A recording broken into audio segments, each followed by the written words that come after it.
Sanjeev sir, 1984 के election के बाद पिछले 40-42 साल में जितने भी लोकसभा के चुनाव हुए हैं, 1991 में कांग्रेस पार्टी को 232 सीटें मिली थी, 2004 में कांग्रेस पार्टी को 145 सीटें मिली थी, 2019 में कांग्रेस पार्टी को 206 सीटें मिली थी। 3 बार कांग्रेस ने सरकार बनाई और तीनों बार भारतीय जनता पार्टी की मौजूदा जो टैली है उससे कम सीटें रही हैं। क्या वाकई ये भारतीय जनता पार्टी का बहुत खराब प्रदर्शन है? नहीं, लेकिन 2004 से 14 जिस तरह सरकार चली, खासकर 2009 से 14, उसका खामियाजा ही तो 42 सीट पे आके निपटी।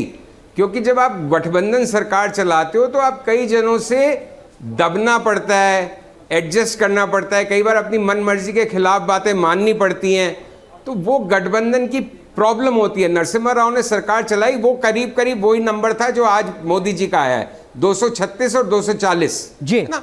तो अगर नरसिम्हा राव की स्टाइल से सरकार चलेगी, उस तरह से जेएमएम के लोग भी जैसे तब एडजस्ट हुए थे, अब की बार दूसरी किसी पार्टी के होंगे, ठीक है, तो उसका इतिहास में कई उसने बहुत अच्छे काम किए। भारत में आर्थिक सुधार का कार्यक्रम उस काल में शुरू हुआ। और मेरा व्यक्तिगत रूप से मानना है कि भारत जैसे देश के लिए एक मजबूत केंद्रीय सरकार की बजाय एक अच्छी मिलीजुली ऑनेस्टी, ईमानदारी से चलाए जाने वाली गठबंधन सरकार ही भारत की महत्वाकांक्षा और भारत की विविधता को ज्यादा अच्छी तरह से प्रतिनिधित्व करता है, रात-दिन कोई एकला चलो रहे और मैं ही सब कुछ और मेरा ही सब कुछ। ठीक, वैलिड बात सर। लेकिन एनके सर, जो बुनियादी चीज मैं जानना चाह रहा था वो ये कि पिछले 40-45 साल में बीजेपी की आज की टैली से कम टैली के साथ कांग्रेस पार्टी ने 15 साल सरकार चलाई है।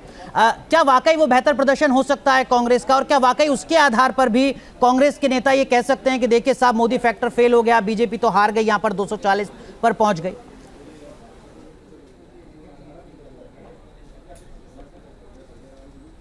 और देखिए, ये मोदी क्या फैक्टर फेल हो गया, हार गए, भाई सरकार वही बनाने जा रहा है। लेकिन एक बात इसमें बिल्कुल सही है कि मोदी जी की मकबूलियत का जो हाइप था, जिससे वो 400 कह रहे थे और बहुत कुछ, ये हाइप उनकी गलती है।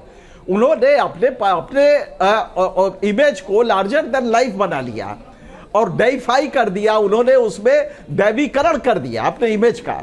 आप जानते हैं, जब एक आपका एमपी का कैंडिडेट ये कहेगा कि जगन्नाथ भगवान की भी मोदी के भक्त है, तो आप वो मानसिकता समझ सकते हैं। लेकिन हकीकत ये है कि रूरल इंडिया में मोदी बीजेपी को अपेक्षाकृत वोट कम मिले। ये सतर्क किस बात पे होना है?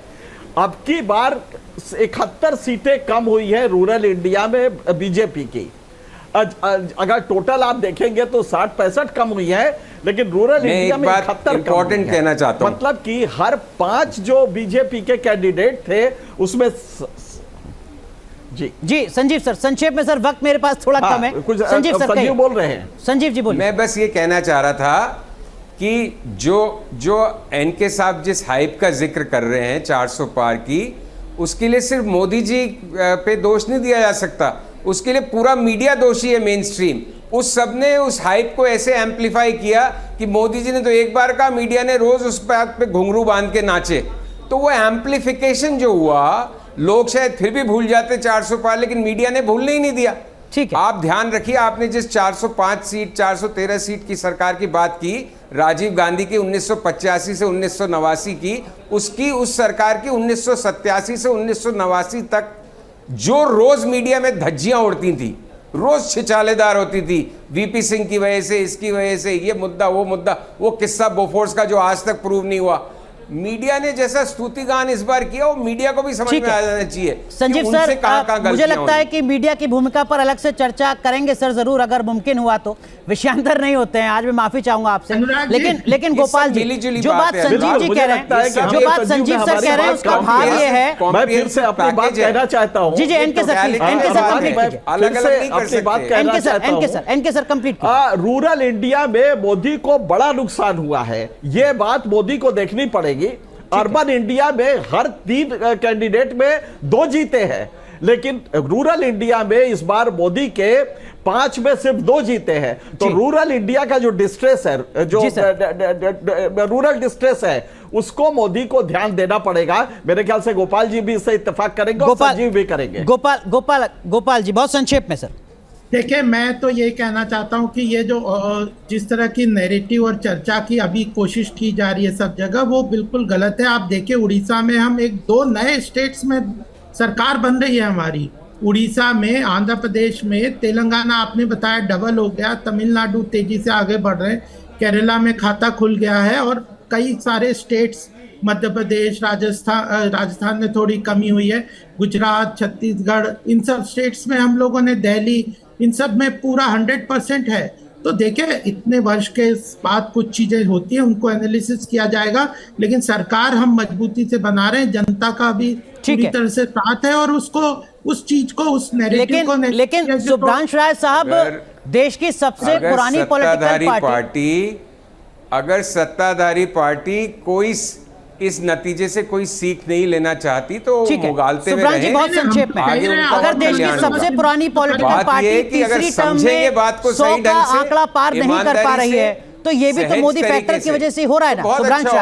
शुभ्रांश राय बहुत संक्षेप में।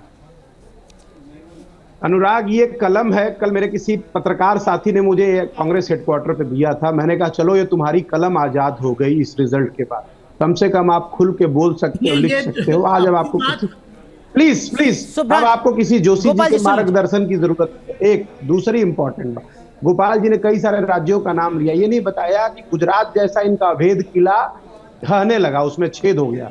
जो राजस्थान में आप भी मेरे सवाल का जवाब नहीं दे रहे हैं, आप भी मीडिया की नैतिकता पर ध्यान दे रहे हैं। सर माफ कीजिएगा, मेरे पास वक्त कम है, अगर आप बता सके तो प्लीज बताइएगा।